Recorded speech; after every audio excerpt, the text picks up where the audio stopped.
You think, what is she waiting for? But my YouTube live. There we are.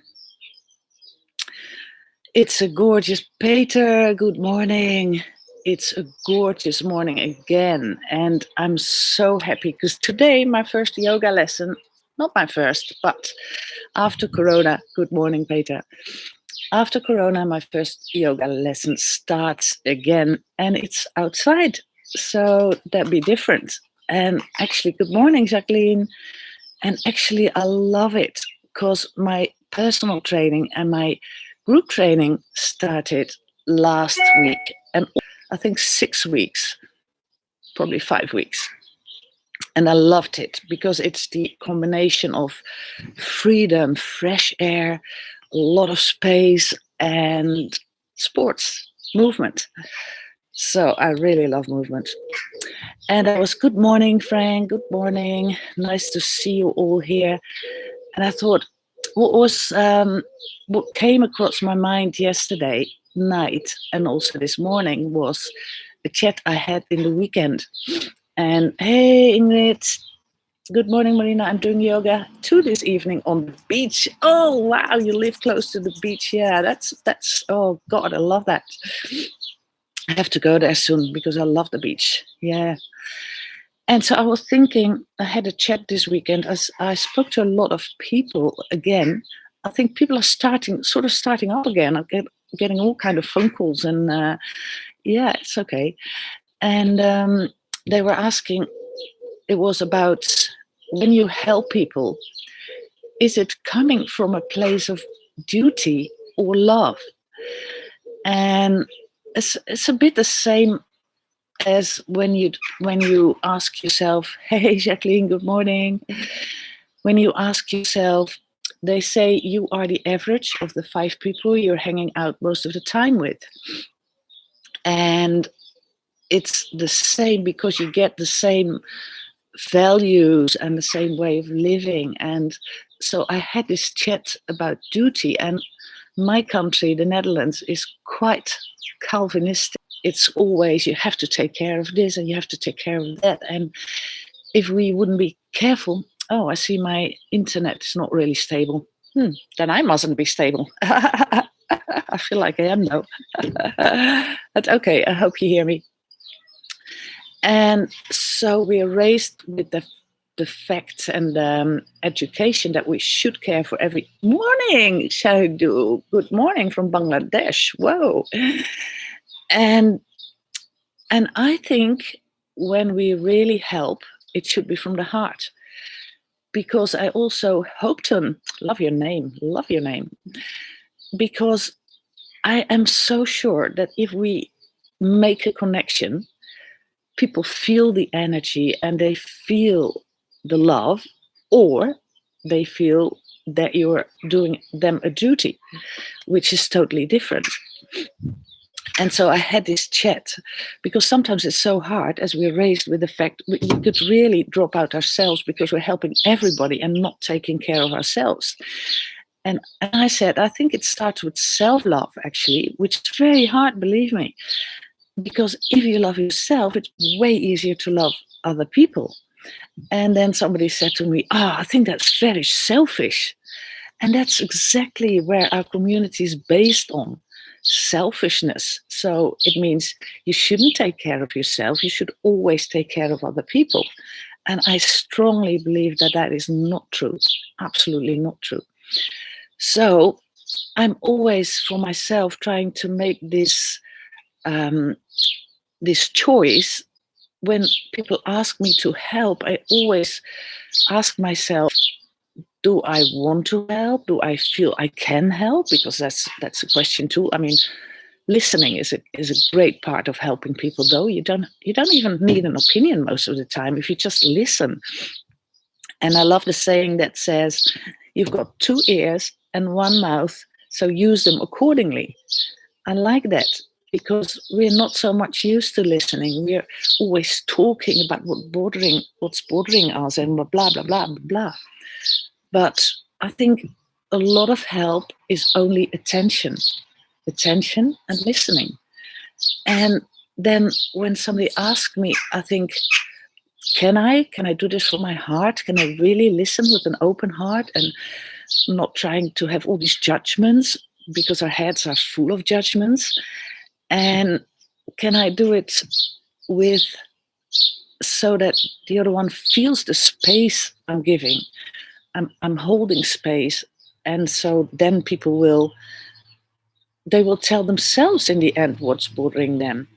And so when I can't, I have to be honest, because for some people, I think it doesn't help when I listen, and it doesn't help when I give comment, because they will do the same things over and over and over again. And sometimes I'm even thinking they're moaning, and I don't want that. I don't want to give my energy to people that I'm not helping. And now that might sound selfish, but actually it's not. And I've learned in my life that doing this and being honest about it and telling people, I can't do this now because you are getting my energy down. And that says something about me, not about them, a little bit about them maybe, but also about me, because in the last couple of days and weeks, I learned more and more, because the world is so crazy now. And I could be upset, I could be angry about COVID, I could be frustrated, I could be anything. But I learned to look at it in wonder, in total wonder. And in a way, I find it fascinating, really fascinating, because what's happening is so much. And now the question is, what am I choosing from all this information? Do I take the conspiracy side? Do I take the fear side? Do I take the time? It gave me a lot of time. So I think that's the choice we have to make ourselves. But in these conversations I have with people, it's funny what's happening, because when I'm honest, when I say, listen, I can't really listen to you without losing my energy, and then they think about it and they go, do I get your energy down? Yes, you do. And that's my, but then also when I tell people, you've told me this story so many times and it's not going to change, so please don't tell me anymore, because it drains my energy and I don't want that. I want to keep my energy for a lot of things I have to do. And then they start thinking. So it's so weird, because then I've listened maybe already 10, 20, 30 times and never said anything like that. And the minute I say, hey, I hear you telling the same story over and over again and it's not going to change. Sorry, but I'm not going to listen to you anymore. They start changing. And it's hey, Sabine, good morning. And sometimes this is really hard to say, because, you don't feel really nice saying this and not very kind, but it is the truth. And one of my friends, he posted on Facebook, he had lost a lot of weight, and he posted on Facebook, and I saw his picture and go like, wow, you're doing so well. And he said, I remember what you told me during lunch.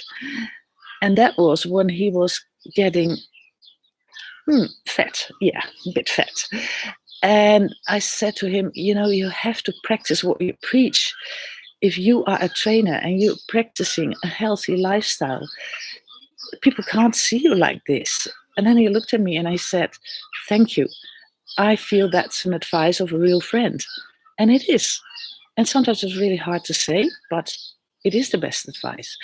And I don't think it's, in that moment, not to judge people. It's more to make them aware of what they're doing. And I call it mirroring.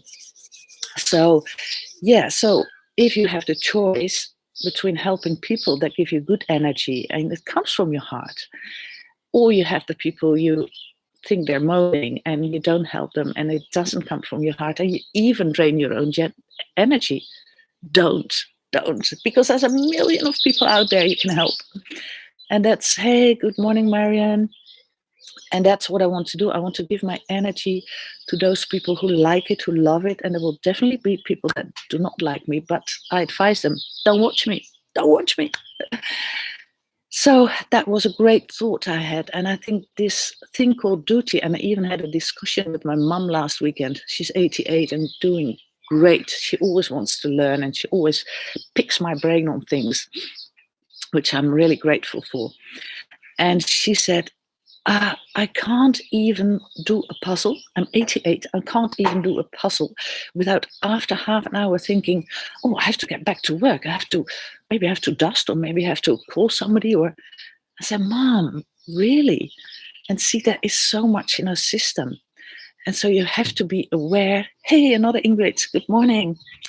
So you have to be very aware of your own body, because I said this before, the senses are the language of the body, the physical body. But what you really are aware of, call it intuition, is the other part of knowledge, the right brain knowledge. And that is what you really need to understand and use. And it's easy because I know which people give you energy and what people don't. So it's not that hard to make that choice. The only thing is that we are very judgmental. So the first question you have to ask yourself, do I like this person or do I dislike this person because I'm looking at her or him the wrong way? Because in our mind now go these voices telling, oh, he's blah, blah, blah, and he's blah, blah, blah, blah. And that's not a good part. But then stay away from it, because people will feel it. I'm so, yeah, you can feel it when somebody doesn't like you and give you advice. So do you like that? No, you don't. Okay, guys, I'm going to, good morning, Agnes, good morning. I'm probably going to have breakfast before my yoga, because I want to do my yoga at 10 o'clock outside and then have my walk. So I'll have some nice, yummy breakfast, not too much, and then going for my yoga. Have a great day, everybody. Think about it and help the people. Good morning, Eric. Oh, Eric, I think I pushed you. Sorry, I had a call, and I think you called me in that call, so I was just rejecting it. So sorry. And yeah, so think about it and let your feeling guide you. That's probably best for today. Let your feeling guide you, because your feelings are really honest. And you know when you're honest, and you know when you're judgmental. So have a great day, and probably see you tomorrow, anytime. Bye-bye for now. Gonna enjoy this day so much, guys. It's so lovely. The weather, I can feel it. The weather is going to be so amazing. I'll show you. The sky is not really very blue yet, but it'll be there. Bye-bye.